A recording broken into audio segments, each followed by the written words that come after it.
Si Dieu te demande de fuir, c'est que tu as les capacités physiques pour fuir. Et même si tu n'as pas les capacités physiques et qu'il te demande de fuir, c'est que lui, il a les capacités pour t'amener à fuir. Aussi, dans les deux cas, il demeure souverain. Il sera avec toi à ton départ et à ton arrivée. Et l'Éternel pourvoira pour toi. Non, frère, c'est vrai ce que je te dis. Par expérience, j'ai fui. Je préfère m'arrêter à ça pour l'instant. Je ne suis pas encore à l'aise de parler d'autre chose que j'ai vécu. Donc ça, c'est la première chose. Mais pendant que tu fuis, je vous ai dit, tu ne fuis pas vers un lieu inconnu. Tu fuis vers un lieu précis que Dieu t'a donné, vers le là-bas. Et quand Dieu te dit fuis, il te dit va là-bas parce que tu fuis avec instruction. Tu ne fuis pas comme ça, non, non, non. Tu fuis avec instruction. Tu sais ce que tu fais. Les gens vont te prendre pour un fou. Les gens vont croire beaucoup de choses. Je me rappelle, j'ai une de mes mères. Ça, c'était un certain manque de sagesse de ma part. Quand je lui ai dit que je quittais l'Allemagne, elle a été triste. Elle me dit, Yves, avec tout ce que tu as bâti, avec tout ce que tu as déjà, tu vas aller recommencer à zéro dans un autre pays. Elle m'a dit, tu n'es pas comme les autres enfants. Tu es allé très vite dans ta vie. Avec tout ce qu'on te voit faire, tu fais, on voit. Ça m'a attristé. Ça m'a retardé. Heureusement, de quelques jours, ce que je viens de dire, c'est cette conversation. Quand on fuit, frère, on fuit. On ne dit pas qu'on fuit. On fuit. Et ça paraîtra fou pour celui qui veut raisonner. Mais la foi est une folie pour celui qui raisonne. Donc, c'est ça. Maintenant, je veux qu'on regarde quelque chose de très fort.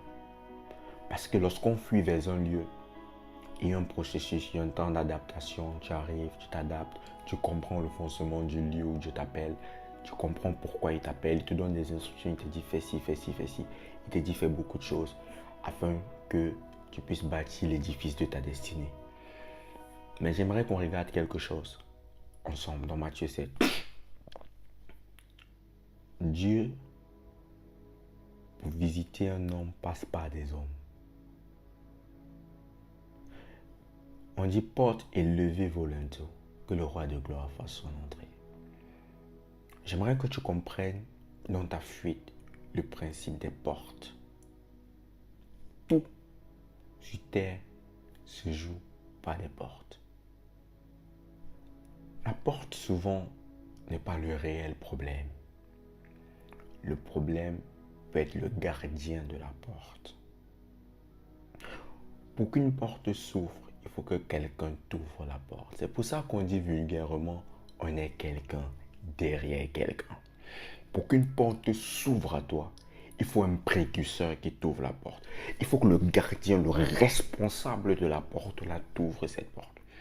C'est pour ça que j'aimerais que tu sois conscient, quand tu vas de l'autre bord, de ne négliger personne. Non, non, non. Il n'y a pas que lui, non, il ne peut pas m'aider. Lui, non, non, non, non, non, non, non. Personne n'est à négliger. Je vais te montrer ça bibliquement. Matthieu 7 dit quoi? Demandez et vous recevrez. Cherchez et vous trouverez. Frappez et l'on vous ouvrira. J'aime la dernière partie. Frappez et l'on vous ouvrira. Avant que je n'entre dans l'explication que je veux donner, en toute chose, il faudrait s'attendre à Dieu. Il faut aller la porte vers laquelle Dieu t'a dit d'aller frapper. Mais Dieu t'a dit d'aller frapper à une porte ne signifie pas automatiquement qu'elle te sera ouverte. Ce n'est pas un automatisme que Dieu m'a dit d'aller frapper, automatiquement on va m'ouvrir. Tu peux frapper, le gardien de la porte refuse d'ouvrir. Mhm. Mais la bonne nouvelle, c'est que Dieu a dépouillé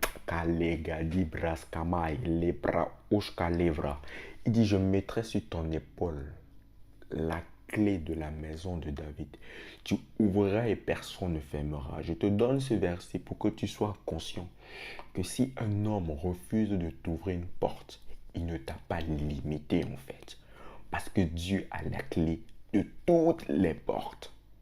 Dieu t'enverra toujours une porte à laquelle toquer. Et Dieu se trouvera pour toi toujours un gardien qui va t'ouvrir la porte.